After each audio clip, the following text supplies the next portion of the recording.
It is definitely winter out there today. Yeah. Angela Cockade is live in Mount Vernon. She's been tracking the cold conditions along with a little bit of snow that appears to have melted a little bit behind you, Angeli. Yeah, I'm not sure if it's melted or if it's just kind of turned to ice. That is how cold it is. And that snow just came down a couple of hours ago.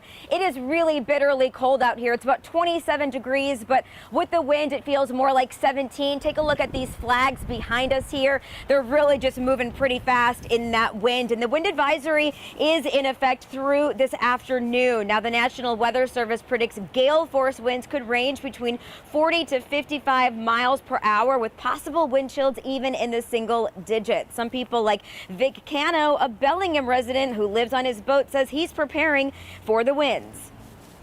I've been living on a boat for 12 years here, I guess, and you know, sometimes you get some really cold, windy weather, and when a wind is really howling, I just make sure I got extra lines tied up to the dock, and I rock and roll a little bit, but it's fun. Again, that snow is going to be tapering off. It already kind of has this morning, but that wind advisory is in effect through this afternoon until about 4. That's what it's looking like here in Mount Vernon. I know Kiera is in Issaquah braving the cold as well. Kiera, good morning.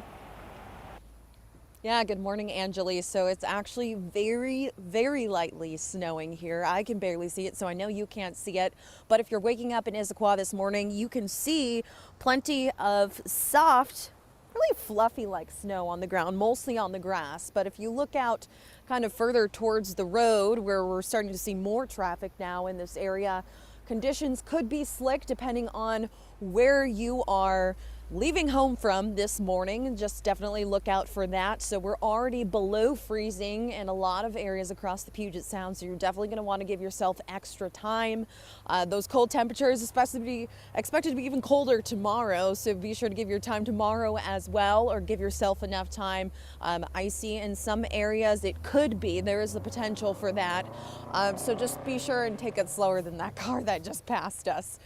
For now, if we see any changes in conditions out here, as we see more traffic come about, of course, we'll let you know right here. Live here in Issaquah, Kiera Elfallen, King 5.